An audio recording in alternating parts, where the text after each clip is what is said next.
And tonight, President Akufo-Addo comes under intense pressure to honor his promise of acting on demands for the removal of Finance Minister Ken Ofori-Atta. Tonight, Joy News has secured exclusive details on the latest demands by 80 New Patriotic Party MPs who are renewing calls on the majority leader to convene an emergency meeting detailing the next line of action. Though we are on recess, we are expecting the president to invite us, the majority caucus, or at least the majority leader to invite the majority caucus to an emergency meeting to help to indicate the way forward.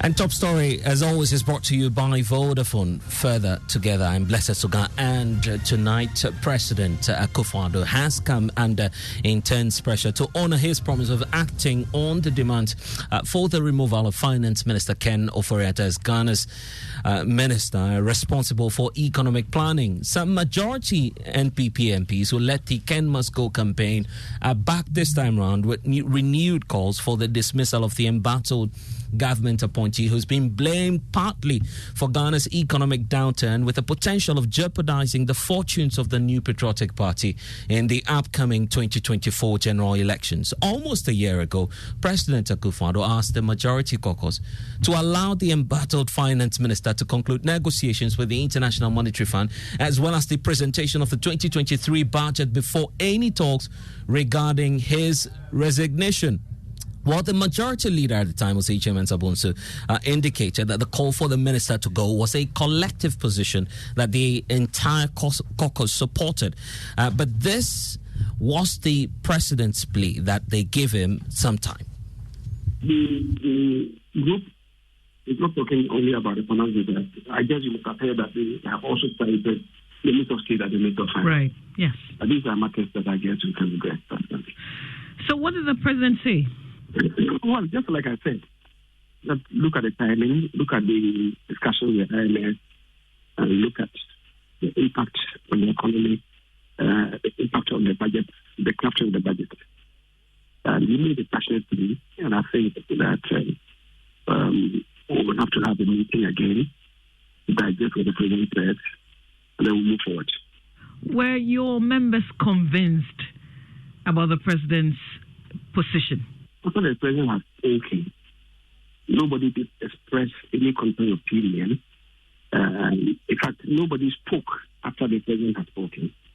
It was I, as a leader, who, on behalf of the group, thanked the president for being candid with us. And we asked to recline, to consider and digest his plea. So, Chairman Sabonsu, your members, those who addressed the press conference yesterday, they were quite clear, very emphatic, that they would not participate in the next budget if Ken remains finance minister. That was yesterday. That was before the meeting with the president. As I've indicated, post that meeting, was no meeting, and then digest what the president's prayer to us. And I will take it from there.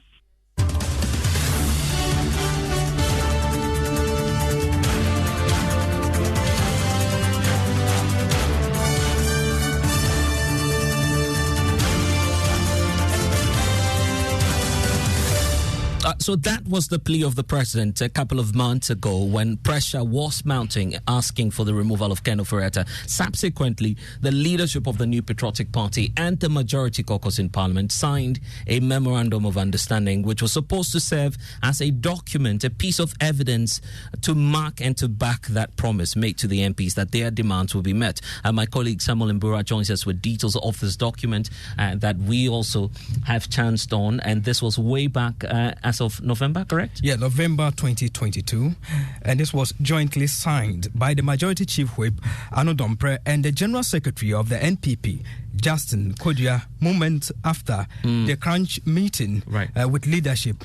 It said it had earlier or it had agreed by all to refocus and recline to the earlier position requested by President Akufo-Addo. Okay, I see. What were the agreements at this majority caucus meeting? And we understand that document was signed by Justin Kodia-Frimpong and also the majority chief whip. That's the MP who also did that on Anodon who did that on behalf of the majority caucus. What were the grounds for which the MPs were asked to wait and to give some time to the president? Blessed, the grounds were three. I'll start with number one. The demand be stood down until the conclusion of the round of negotiations with the International Monetary Fund, which would feed into the 2023 budget. I see. Two, the presentation of the 2023 budget statement and economic policy on the 24th November 2022 by the Finance Minister on behalf of the President. And the last one, the subsequent presentation and passage of the appropriation bill. The meeting agreed that the President would act upon the initial request of the MPP Parliamentary Caucus after the conclusion of these matters. And it goes without saying that all of these boxes have been checked as of now. Appropriation stand, the 2023 budget read, and the latest add-on is the negotiations that were concluded with the International Monetary Fund. A reason for which the NPP majority MPs are back in Parliament asking the majority leader, the leadership, to convene an emergency meeting with the President himself to determine the way forward. I want to bring in one of the MPs supporting that, is with the Ken Must Go campaign, MP for Subing, Eugene Boachi Entry. Thank you for your time, sir, for joining us here on Top Story. Also joining us is Mutala Mohammed. He's on the Public Accounts Committee of Parliament. We'll come to him shortly. But for you, Eugene, you're back again, and many are wondering why now, particularly when you have less than 2 years to hand over power or at least run re-elections in the next elections, which will be 2024. First of all, good evening to your still viewers and listeners. I'm not back again. You called me. So I'm not back again. So you have to rephrase your words. You called me, want you to find out the state of affairs. So I have not called you. You'll be saying we are back again. I struggle with those choice of words. I see. Let's get to the details then. What's the update? There was an agreement. What's your latest demand? The update is that you've read all the pieces of documents that were put together and signed by the leaders, the general secretary of the party, the majority leader, and what have you. Clearly, there was a disagreement, right, on the continuous stay of Ken Ofori-Atta at the Finance Ministry. A group of MPs on the majority side held a press conference in Parliament. Subsequent to that press conference, a meeting was convened at the Jubilee House. The MPs went and met our President. He made an appeal to us after listening to the demands by his MPs. And he asked for three things. He asked for one or two things to be done, namely the reading of the budget that was scheduled for November of last year. After that, appropriation of the budget, appropriation bill, we then completed into an act. And then thirdly, the round of IMF talks, which successfully was concluded last week. So these matters have been satisfactorily concluded. So the question you guys in the media are asking us is, what's the way forward? Well, I mean, these questions really should be directed at the presidency. Because as far as we are concerned, we have demonstrated to the entire country and the whole world that this is our decision or this is our difficulty with the continuity of Ken Ofori-Atta. The president, who has all the executive powers at his disposal, made an appeal to us. As you know, as Democrats as we are, and as a leader of the country, we started to work with his demands or with his appeal. So a situation has arisen now where the IMF deal has concluded last week. You guys in the media are on our backs, asking why Ken Ofori-Atta is still opposed. But these questions should be directed to the president of the country, because we are talking about credibility issues here.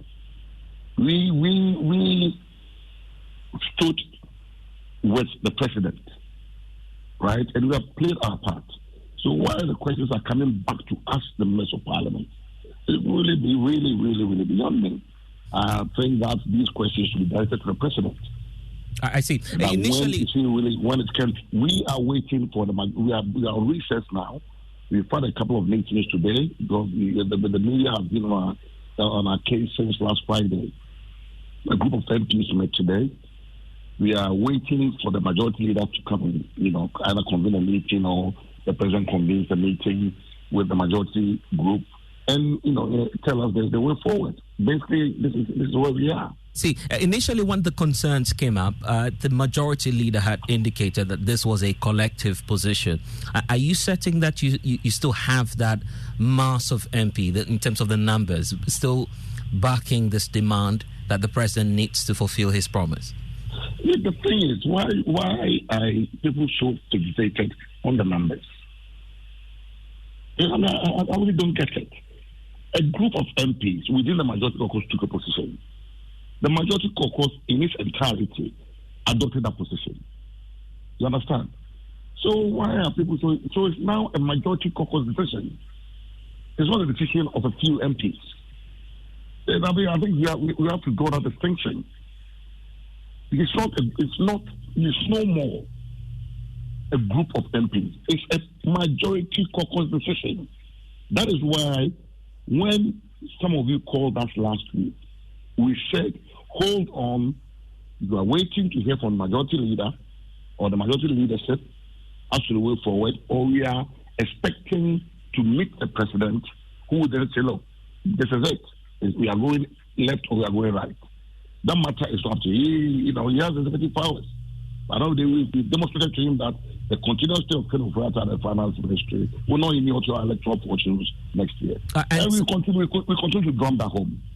And some of your party members are equally contesting the context of what the president told you as to whether or not indeed he said he was going to dismiss Ken Ofori-Atta, reassign him. What was the exact promise made to you as MPs of the majority?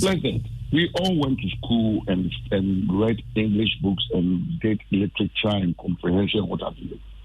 What the president said is understood by us. We are not interested in somebody coming to interpret what the president said.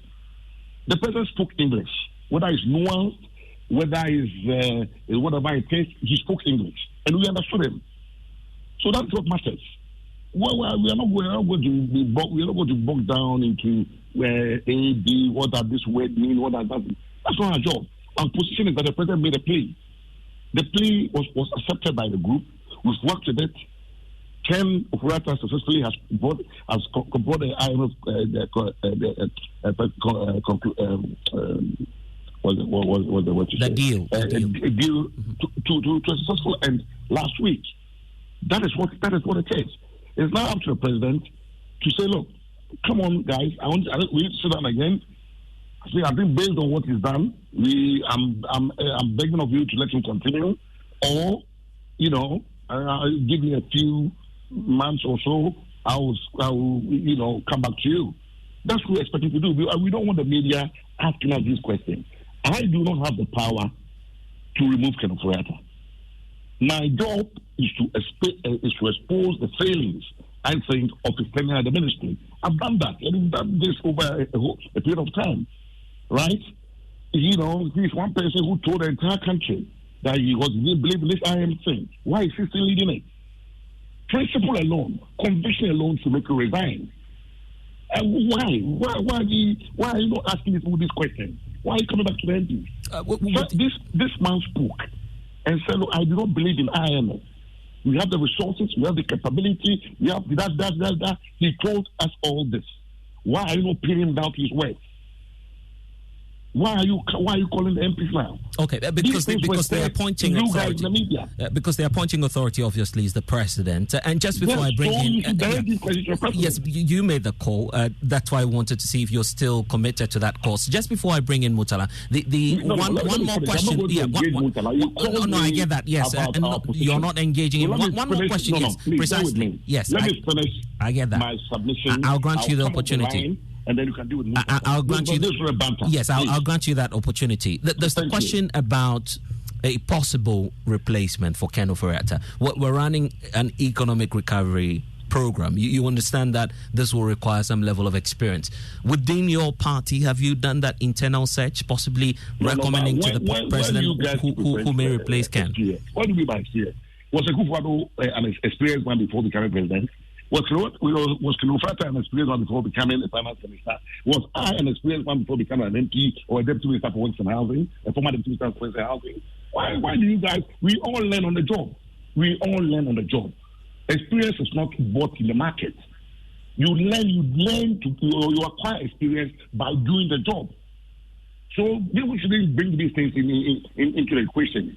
The point is that we are waiting on the president to call us or to invite us, or the minority leadership to invite us and say, look, this is the position, we are going left, we are going right. So that we can all be, clear in our minds as the direction of the country. Yes, we don't want this media saying agitation, whatever. No. That has been done. We've made our points very clear to the president and to the entire country. It's now up to the president to honor his word. And if he chooses not to do it, that's fine. It's a matter for his credibility and his conscience. There's nothing we can do about it. You are equally politicians as members of Parliament, and that will, of course, address your minds to what may happen in the 2024 elections. The Economic Intelligence Unit predicting that economic sentiment may feature and play out in the next general elections. Are you mindful of all of this as you make this demand for the replacement of Ken? We took the position we took because in this country, all the previous elections have taught us that you win the elections on two things. The state of the economy, which is very critical to a developing country like ours, and two, who is best placed to tackle corruption. These are the two clear things that Ghanaians vote on. You understand? That is why we took the position we took in November. That the economy was in a bad shape. We needed a fresh face, a fresh set of people to come and manage the economy. That was the position we took. Nothing personal, nothing rebellious. It was a clear position that we took. But, it's turning out to be, something against, the president or the executive. No. We are members of parliament. We represent the people. We are not speaking from our own position. We are speaking from the position of our constituents. Come to Sydney, for example. I host all the 3 big markets in Kumasi. My constituency is a hub for trading. So the complaints, the exchange rate, the name inflation, everything. So when people come complaining, my job is to represent what the concerns of these people. They put me where in the position where I find myself today. Right. And my job is to advocate, strategically advocate for them to make sure that they get a good deal out of this administration. I'm grateful for your time. That's the Member of Parliament for Subin, Eugene Boakye Entry, joining us here on Top Story. There's a number of individuals also joining the conversation. Murtala Mohammed is on the Public Accounts Committee. Professor John Gachi is with the University of Cape Coast Business School. I'll come to you, gentlemen, especially for you, Prof, looking at the way forward. But for Murtala Mohammed, you indicated that you were predicting this situation where the president will suffer some setback in acting on the demands of the MPs. You've just heard from the MP saying the president needs to do something about this. What's your take? First and foremost, I don't think that the MPs have any credibility whatsoever on the matter of the Minister for Finance being asked to resign or be forced to jump.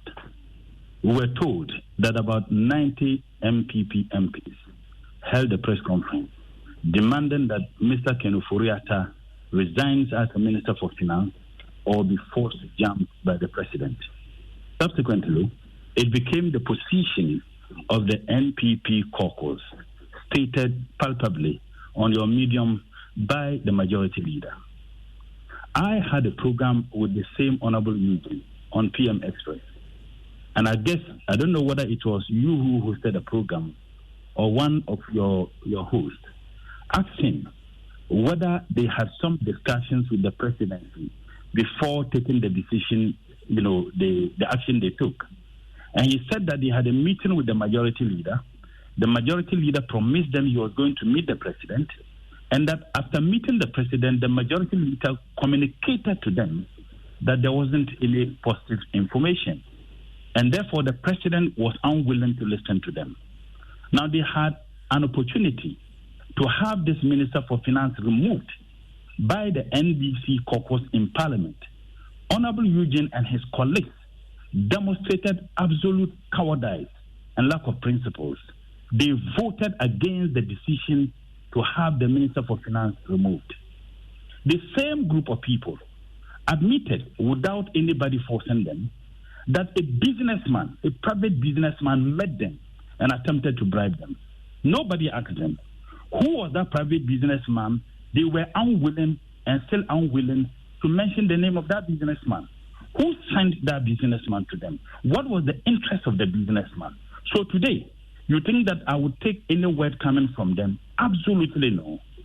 As a matter of fact, the minister, I will be shocked if the president fires the minister. And I did indicate on your program at the time that Mr. Ken Ofori-Atta was stronger, and he's still stronger than even the president. Mr. Ofori-Atta can only leave office at his own terms, not at the terms of the appointing authority. The man wouldn't go. Isn't it strange that everybody thinks that the man will be made to go when even his appointment, he was the only minister, and I guess in the Fourth Republic, whose ministerial position was waiting for him even when he was unfortunately indisposed. It was waiting for him.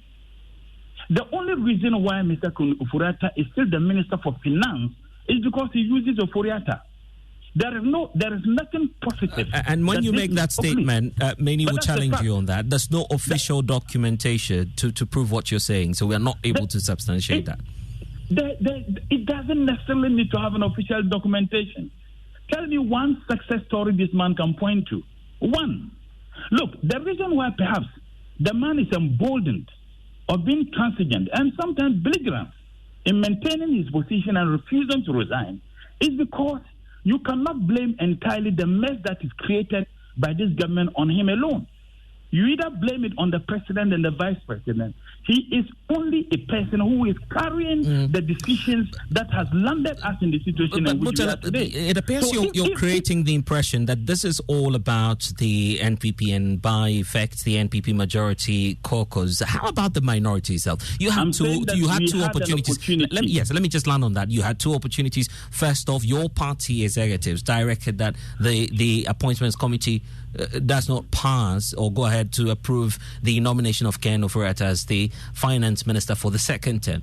That was violated. When you had the opportunity to, of course, impeach him as you started that parliamentary process, that equally failed to materialize. So you're part of the challenge, the same situation you're blaming. I have never been part of the challenge. I have never voted in the approval of this man.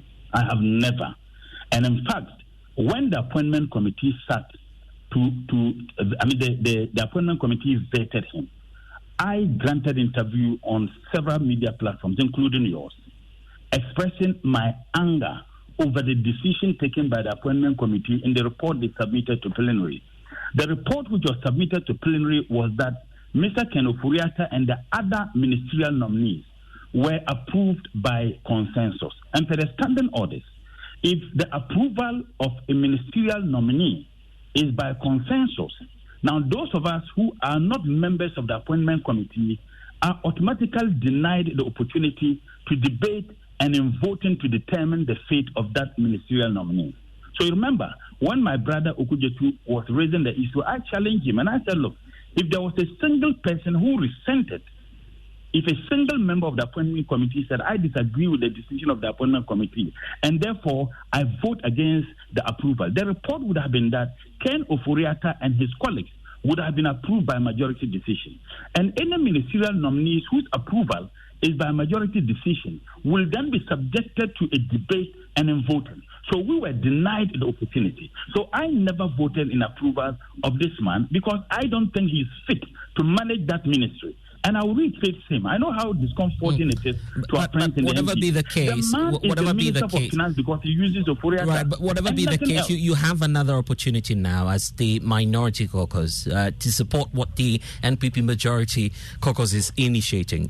When it comes to the House, will you support that process? It would be the height of naivety for me to ever have an iota of confidence in the majority members of parliament in the matter of this. Look, there's a popular proverb in the Bani. There is a particular community called Tunayel, and they have a particular fruit which was exclusively in that particular community. If you are yearning and craving for that fruit and they sent you to that village, you should be celebrating. You wanted the man to resign. He was not willing to resign. You yourself said that the man was not willing, the president was not willing to act. You wanted the president to fire him. He wasn't willing. An opportunity presented itself. All of them who are now speaking hypocritically voted against the impeachment of Ken Ofori-Atta. You think I should take their word serious? I wouldn't do that. So that is why I'm saying that this man, I will be shocked if he goes. The president will not let him go. He's more powerful than the president. Okay. And the only reason why he's there is that with all the mess, show me one single success story that is attributed to this man. Tell me one. I'm sure that the conversation will continue. Murtala Mohammed, we're grateful for your time. Also to the Subin MP, Eugene Boache entry. And that's it for Top Story. I am Blessed Togan. Next is Newsnight.